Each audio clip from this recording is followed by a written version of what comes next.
This video will reveal one of the greatest financial heists of all time. Every day, Americans go to work and earn dollars so they can pay their expenses and hopefully increase the quality of life for their family. However, many Americans sense it is becoming harder to get ahead. But why? Demands to increase wages is nothing new. In 1963, workers demanded $1.50 an hour as a minimum wage. Today, politicians and workers demand $15 per hour, and most recently, as high as $30. Why is this number always increasing, and who stands to benefit the most?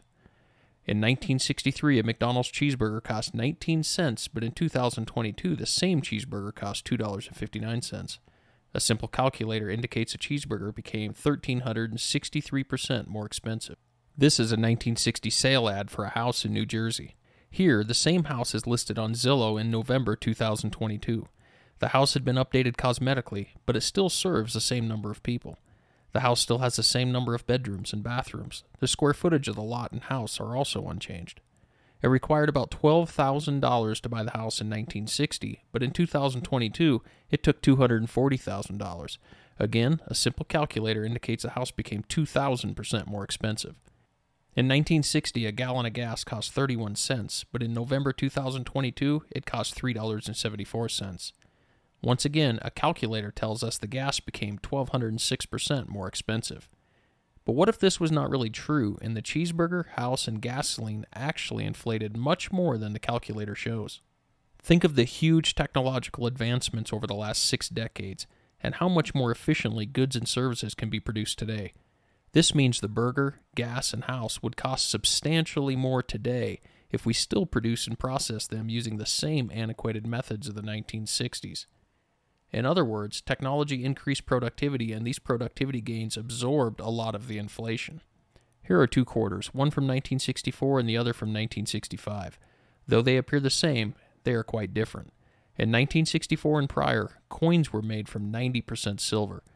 In 1965, both quarters were worth 25 cents, and gasoline was 31 cents per gallon. This meant in 1965, each quarter would purchase 0.8 gallons of gas. In 2022, a gallon of gas was $3.74, meaning the 1965 quarter, having no precious metals content, was worth 25 cents and could purchase 0.07 gallons of gas. In November 2022, the silver spot price was $20.96 per ounce, and the 1964 quarter contained 0.17875 ounces of silver, which was worth $3.75. Since a gallon of gas was worth $3.74, the 1964 quarter could purchase 1 gallon of gas in 2022, which is more than it could purchase in 1964.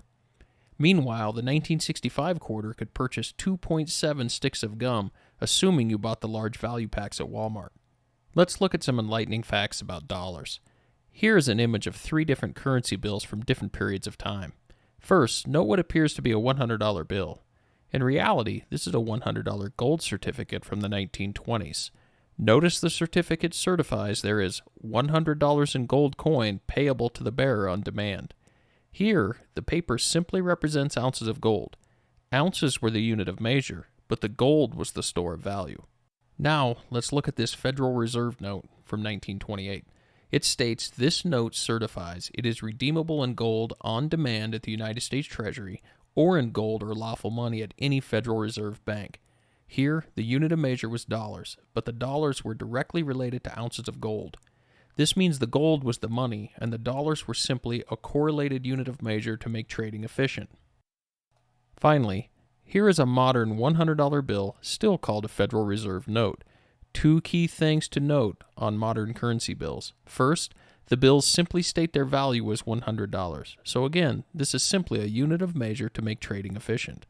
Look closely and notice this bill also states, this note is legal tender for all debts, public and private.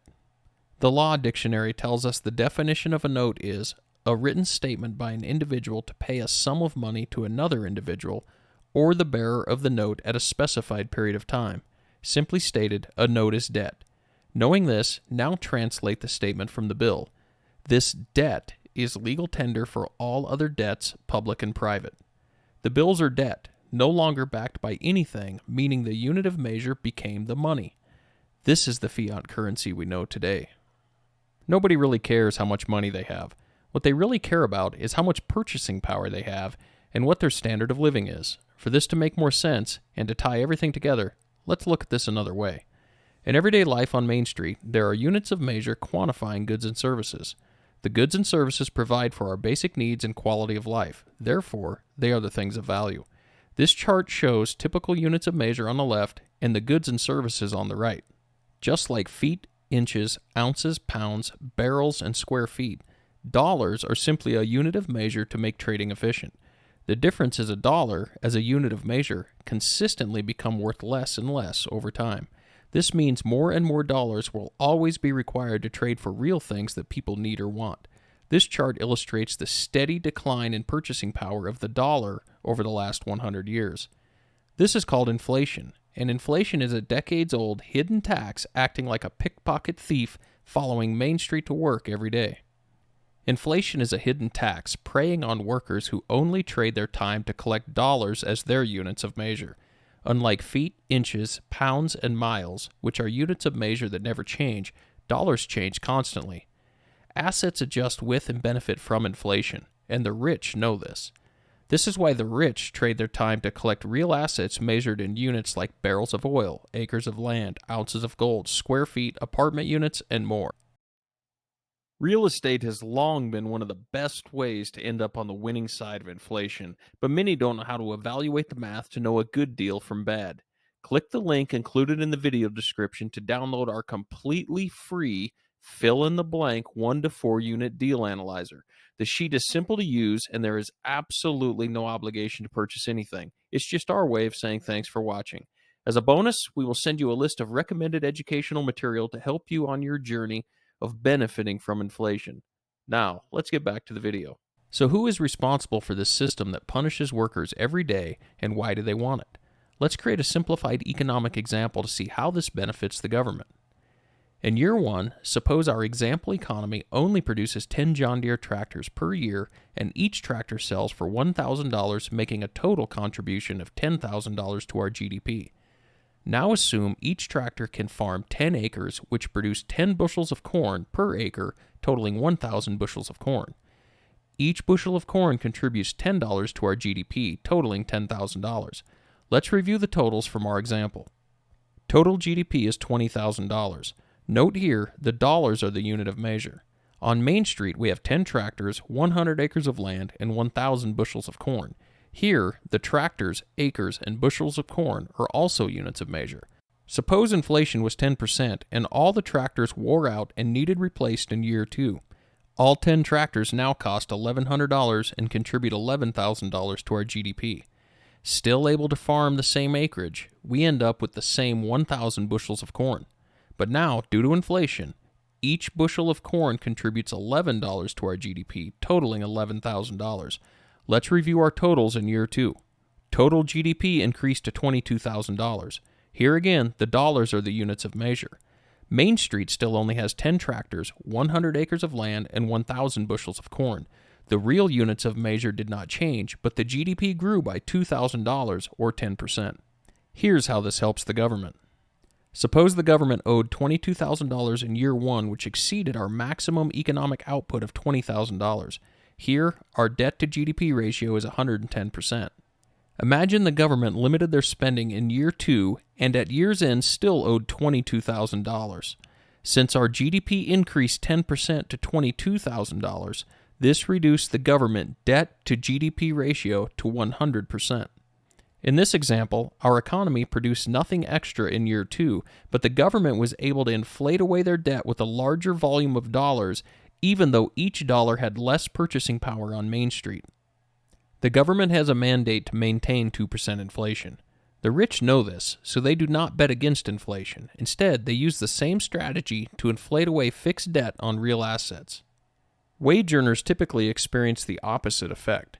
Suppose in year 1, an employee, Joe, earns $100 and already has $10 in savings. Now assume food costs $1 per pound, meaning Joe has the ability to purchase 100 pounds of food in year 1, and he still has the $10 saved, which he can use at his discretion to increase his quality of life. In year 2, Joe receives a 5% raise, now trading his time to collect $105 per year. But Due to inflation, food now costs $1.10 per pound, meaning Joe can only afford 95 pounds of food in year 2. Unfortunately, this requires Joe to make a choice.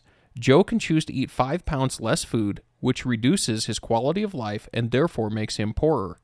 Or Joe can use $5.50 of his $10 savings to purchase the extra 5 pounds of food, only leaving Joe $4.50 in savings. Joe now has much less discretionary purchasing power, meaning his quality of life will go down, which again makes him poorer. We are often confused about nominal and real wages. In our example, Joe received an increase of $5 per year. This is a nominal wage increase, making it appear Joe has more purchasing power. But remember, Joe's necessary expenses increased by $10 per year, meaning Joe's real purchasing power became $5 less. Here, Joe's real wage adjustment was negative $5 per year. But wait, who stands to benefit the most from this system? Suppose someone comes along and convinces Joe and his friends the rich are responsible for making them poorer.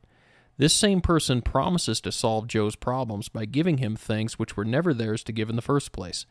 The deal is simple. All Joe and his friends have to do is check a box next to this person's name, placing them in a position of power. This same person takes from the rich, gives to the poor, and kills everyone's will to try. They create division by conditioning us to choose a team color as they conceal the fact they are responsible for creating the problem. This is the person who benefits the most, and they are called a politician.